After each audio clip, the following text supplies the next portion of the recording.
ഇന്ന് ഞാൻ ഉണ്ടാക്കാൻ പോകുന്നതേ ഒരു ചക്കക്കുരു പൊരിയലെന്നോ വടക്കുള്ളൊരു പൊരിയലെന്ന് പറയും. നമുക്ക് ചക്കക്കുരു മെഴുക്ക് വരട്ടി. ചക്കയുള്ള സീസണിൽ എല്ലാവരും എടുത്ത് ഉണക്കിയൊക്കെ വെച്ചേക്കാമെങ്കിൽ നമുക്ക് ഉപയോഗിക്കാം. ചക്ക ഉള്ള സമയത്ത് ചക്കക്കുരു ഇഷ്ടം പോലെ കിട്ടുമല്ലോ. അപ്പോൾ നമുക്ക് ഇന്ന് ഞാൻ അതാ ഉണ്ടാക്കാൻ പോകുന്നത്. ചക്കക്കുരു 4 അരിഞ്ഞ് വെച്ചിട്ടുണ്ട്. 4 നീളത്തിൽ 4 അരിഞ്ഞ് ഞാൻ വെള്ളത്തിലിട്ട് വെച്ചിട്ടുണ്ട്. ചക്കക്കുരു പൊരിയൽ അല്ലെങ്കിൽ മെഴുക്ക് വരട്ടി ഉണ്ടാക്കാനായിട്ട് നമുക്ക് ചട്ടി വെച്ചിട്ടുണ്ട്. ഓക്കെ, ഇതിനകത്ത് നമുക്ക് വെളിച്ചെണ്ണ ഒഴിച്ച് കൊടുക്കാം. വെളിച്ചെണ്ണ ഒഴിച്ച് കൊടുത്ത് ഇതിന് വേണ്ടുന്നത് ചക്കക്കുരുവും ഞാൻ ഒരു സവാള എടുത്തിട്ടുണ്ട്. ചക്കക്കുരു ഇപ്പം തട്ടിയിടുമ്പോൾ നിങ്ങൾക്ക് മനസ്സിലാവും എത്രത്തോനെയാണ് എടുത്തേക്കുന്നതെന്ന്. അപ്പോൾ അതിന് വേണ്ടിയിട്ട് നമുക്ക് ചക്കക്കുരു വേണം. ചക്കക്കുരു 4 നീളത്തിലരിഞ്ഞതും പിന്നെ ഒരു സവാള, ഓക്കെ, ഒറ്റ സവാളയും പിന്നെ കുറച്ച് പച്ചമുളകും. ഓക്കെ, അതാണ് ഞാൻ എടുത്തേക്കുന്നത്. അപ്പം ഞാൻ കാണിച്ചു തരാം ഞാൻ ഉണ്ടാക്കുന്ന പൊരിയൽ. ഞാൻ 2-3 പ്രാവശ്യം 2-3 രീതിയിൽ നമുക്ക് ഉണ്ടാക്കാതെ ഒരു രീതിയിലുള്ളത് നിങ്ങൾക്കിപ്പം ഞാൻ കാണിച്ചു തരാം.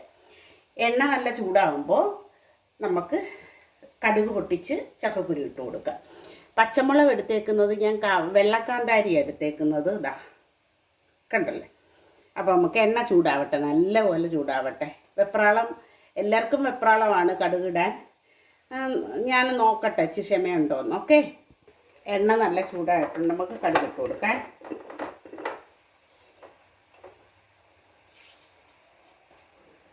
ഈ പൊരിയൽ തന്നെ 2 രീതിയിൽ ഞാൻ ഉണ്ടാക്കും.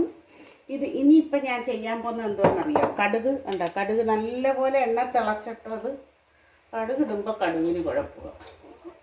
ഓക്കെ, ഇത് ഞാൻ 2-3 രീതിയിൽ ഞാൻ ഉണ്ടാക്കും. ഈ ഉണ്ടാക്കുന്ന രീതി തന്നെ നമുക്ക് വേറെ 2 രീതിയിൽ ഉണ്ടാക്കാം. ഇപ്പം ഇത് കടുക് പൊട്ടിയ ഉടനെ നമുക്ക് സവാള ഇട്ട് കൊടുക്കാം. എന്നിട്ട് സവാള ഒന്ന് എണ്ണയിലൊന്ന് കുറച്ചൊന്നായതിന് ശേഷം നമുക്ക് ചക്കക്കുരു ഇട്ട് കൊടുക്കാം.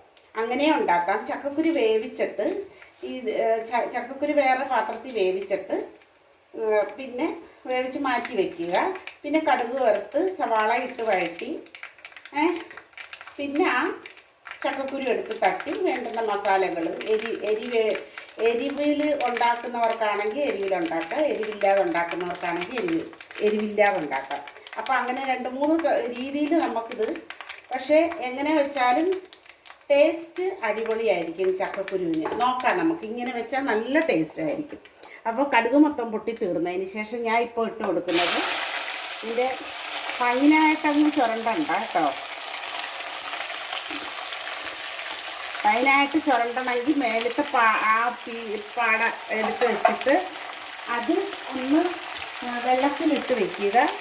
എന്നിട്ട് പിറ്റേ ദിവസം ആകുമ്പോൾ അത് നല്ലതുപോലെ നമുക്ക് ചുരണ്ടി അങ്ങ് എടുത്ത് കളയാൻ പറ്റും. അപ്പോൾ ഇതൊന്ന് ഇതിനകത്ത് വഴറ്റിയിട്ട് ഞാൻ എന്താ ചെയ്യുന്നതെന്ന് വെച്ചാൽ ഇതിനെ ഒന്ന് കുറച്ച് ഇതൊന്ന് ഇതിനകത്ത് എണ്ണയിലൊന്ന് എല്ലായിടവും എണ്ണയൊക്കെ ഒന്ന് പിടിച്ചതിന് ശേഷം ഞാൻ ചെയ്യുന്നതെന്ന് വെച്ചാൽ ഇതിനെ ഒന്ന് ഇച്ചിരി വെള്ളം ഒഴിച്ചിട്ട് ലേശം വെള്ളം ഒഴിച്ചിട്ട് അടച്ച് വെക്കും. അടച്ച് വെച്ചതിനെ ഒന്ന് വേവിക്കുക, ഉപ്പും കൊടുത്ത് കൊടുക്കുക കേട്ടോ. ആവശ്യത്തിന് ഉപ്പ്, നിങ്ങളുടെ എത്രയാണോ ഉപ്പിടുന്നത് അത്ര. ഓക്കെ, ഞാൻ ഇപ്പോൾ എത്ര ഇട്ടിട്ടുണ്ട്. എനിക്ക് ഉപ്പ് ഇവിടെ കുറവാണ് നമ്മൾ ഉപയോഗിക്കുന്നത്. അപ്പോൾ അതിനെ ഒന്ന് ഇളക്കുക ഒന്നും കൂടെ. എന്നിട്ട് നമുക്ക് ഇതിനെ ഒന്ന് കുറച്ച്, ഇത് എളുപ്പം വേവുന്ന ചക്കക്കുരുവാണ്. അപ്പോൾ നമുക്കിതിനെ ഒന്ന് വേവിച്ചെടുക്കാം. ഓക്കെ, വേഗണ്ടല്ലോ, ഒന്ന് മാവട്ടെ, ഒരിച്ചിരി ഒന്ന് വെന്തിട്ട് നമുക്ക് ആ ഉള്ളി ഇട്ട് കൊടുക്കാം. കുറച്ച് ആ വെള്ളം ഒന്ന് വറ്റിയട്ടെ. അപ്പോൾ കണ്ടല്ലേ, ഈ പരുവത്തിൽ നമുക്ക് നമ്മുടെ ഉള്ളി ഇട്ട് കൊടുക്കാം.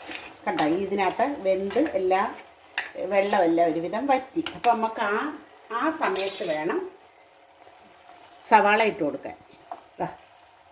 നീളത്തിലരിഞ്ഞ് സവാള ഇതിൻ്റെ കൂട്ടത്തിൽ തന്നെ നമുക്ക് ഞാൻ പറഞ്ഞ പച്ചമുളകും കൂടെ, അതായത് കാന്താരിയുടെ വെള്ളക്കാന്താരിയാണ് ഞാൻ എടുത്തേക്കുന്നത്, അതും കൂടെ നമുക്ക് ഇട്ട് കൊടുക്കാം. കാരണം മറ്റേത് വെള്ളത്തിൽ ഈ നമ്മുടെ എന്താണ് പച്ചമുളക് കിടന്ന് വേറെ ഒരു ടേസ്റ്റ് ആവും. അതുകൊണ്ടാണ് ഞാൻ ഇങ്ങനെ ഇട്ട് കൊടുക്കുന്നത്. പൊരിയലിനൊക്കെ ഇങ്ങനെ ഇട്ട് കൊടുക്കുന്നത് നല്ലത്. ഞാൻ ഈ കാണിക്കുന്ന ഐറ്റമിന് മാത്രം. ഓക്കെ, അപ്പോൾ നമ്മൾ ഒരു 4-5 എണ്ണം ഇട്ട് കൊടുത്തിട്ടുണ്ട്, 6 എണ്ണം ഇട്ട് കൊടുത്തിട്ടുണ്ട്. അപ്പോൾ നമുക്ക് അതിനെ ഒന്ന് നല്ല പോലെ തട്ടിപ്പൊതിഞ്ഞ് വെക്കാം.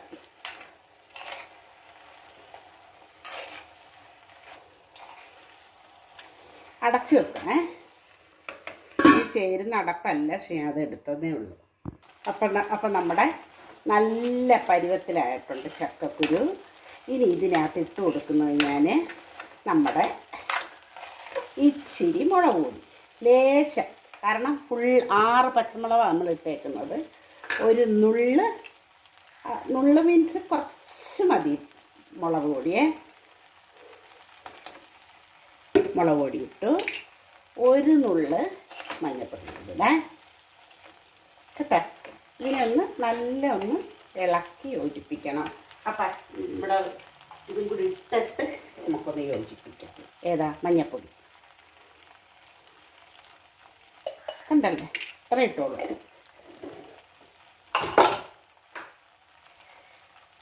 ഇനി ഈ മുളക് പൊടിയും മല്ലിപ്പൊടിയും മുളക് പൊടിയും മഞ്ഞൾപ്പൊടിയും ഇടാതെ വെറും തേങ്ങ മാത്രം തിരുമ്മിയിട്ടും ആക്കാം. അത് സൂപ്പറാണ്, എനിക്കിഷ്ടമാണ്, അത് ഭയങ്കര ഇഷ്ടമാണ്. ഇന്ന് ഞാൻ ഉദ്ദേശിച്ചത് ഇതിൽ കുറച്ച് തേങ്ങയും കൂടി ഇടാനാണ് ഉദ്ദേശിച്ചത്. അപ്പം ഇതിനെ നിങ്ങൾക്ക് ചക്കക്കുരു പൊരിയലെന്നോ അടിപൊളി ടേസ്റ്റായത് കേട്ടോ. എന്നിട്ട് അവസാനം ഇതെല്ലാം ഒന്നായതിന് ശേഷം ഞാൻ വെളിയിലോട്ട് പോയി കറിവേപ്പില വെച്ചിക്കൊണ്ട് വരാം. കറിവേപ്പിലയും പിച്ചി പിന്നെ ഒരു ഞുണുക്ക് പണിയും കൂടെ ചെയ്യും, അത് അവസാനം കേട്ടോ. ഉപ്പ് നോക്കട്ടെ ഒന്ന്, കറക്റ്റാണോ ഒന്ന്, കറക്റ്റാ. ഓക്കെ, അപ്പം ഞാൻ പോയി ആ സംഭവം കറിവേപ്പില എടുത്തുകൊണ്ട് വരട്ടെ. കുറച്ച് കറിവേപ്പില ഇടാൻ പോയാ.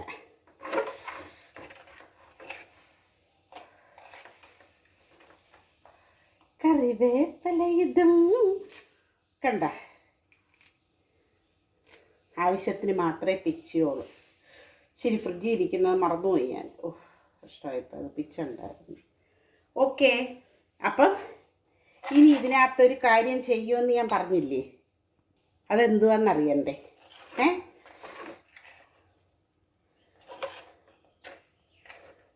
കണ്ട, ഇനിയാണ് ഇതിൻ്റെ ഒരു ടേസ്റ്റി ഒരു സാധനം ഉണ്ടാക്കുന്നത്. അല്ല, ഒരു സാധനം ഒഴിക്കും. നമുക്ക് ഇച്ചിരി പച്ച വെളിച്ചെണ്ണ ഒഴിച്ചു കൊടുക്കാം. ഒന്ന് ഒഴിച്ചു കൊടുത്തേ. എന്നിട്ട് നിങ്ങളിതൊന്ന് തിന്ന് നോക്കണേ, അടിപൊളി ടേസ്റ്റായിരുന്നു കേട്ടോ. അപ്പം ഇപ്പം ഇതൊന്നും നിങ്ങളുടെ പച്ചമുളകും മുളക് പൊടിയും ഒന്നും ഇടാതെ കുറച്ച് തേങ്ങ തിരുമ്മി, ഇച്ചിരി അധികം തേങ്ങ തിരുമ്മി വേണമെങ്കിലും, പച്ചമുളകിലല്ലേ വേവിച്ചപ്പോൾ അത് ആവശ്യത്തിന് എരിയുണ്ട്. എന്നിട്ട് മറ്റേ രീതിയിൽ നിങ്ങൾക്ക് പരീക്ഷിക്കാവുന്നതാണ്. ഇതും അടിപൊളി ടേസ്റ്റാണ്. അപ്പോൾ വീഡിയോ കണ്ട് എല്ലാവരും സപ്പോർട്ട് ചെയ്യുക. ഇത് നല്ലൊരു വിഭവമാണ്. നിങ്ങൾക്ക് ചക്ക സീസണിൽ ചക്കക്കുരു എടുത്ത് ഉണക്കി നല്ലപോലെ ഉണക്കി വെക്കാമെങ്കിൽ നമുക്ക് കുറച്ച് അത് എടുക്കാൻ പറ്റും. അത് എടുക്കുന്നതിന് മുമ്പ് അതിൻ്റെ പുറത്തെ തൊലി ഇളക്കിക്കളഞ്ഞ് വെള്ളത്തിലിട്ടാൽ മതി. കുറച്ച് നേരം വെള്ളത്തിൽ ഇടുമ്പോൾ ഇതിൻ്റെ നോർമൽ രീതിയാവും. എന്നിട്ട് അതിൻ്റെ അകത്തിരിക്കുന്ന ആ തൊലിയില്ലേ, അത് പാടെ അങ്ങ് ഇളവി പോകും. അപ്പം നല്ല പോലെ നമുക്ക് ചക്കക്കുരു ഒരു വർഷം, ഈ വർഷത്തെ ചക്കക്കുരു വേണമെങ്കിൽ അടുത്ത വർഷം ഉപയോഗിക്കാം, അടുത്ത വർഷം വരെ. അപ്പം നിങ്ങൾ ഇതേ കണക്ക് പരീക്ഷിക്കുക. എല്ലാവരും വീഡിയോ കൊണ്ട് സപ്പോർട്ട് ചെയ്യുക, സബ്സ്ക്രൈബ് ചെയ്യുക. പ്ലീസ് സബ്സ്ക്രൈബ് ആൻഡ് നിങ്ങൾ ഷെയർ ചെയ്യുക. കമൻറ്റ് ചെയ്യാത്ത എന്തായാലും ചിലരൊക്കെ കമൻറ്റ് ചെയ്യുന്നുണ്ട്, ഓക്കെ, ലൈക്ക് ചെയ്യുന്നുണ്ട്. ചെയ്യുന്നവർക്ക് താങ്ക്സ്, ഇനി ചെയ്യാനിരിക്കുന്നവർക്കും താങ്ക്സ്. കമൻറ്റ് ചെയ്യുക, നിങ്ങൾക്ക് ഇഷ്ടപ്പെട്ടാലും പിന്നെ ലൈക്ക് ചെയ്യുന്നതിന് ഒന്ന് ക്ലിക്ക് കൊടുത്താൽ പോരെ. എളുപ്പമല്ലേ?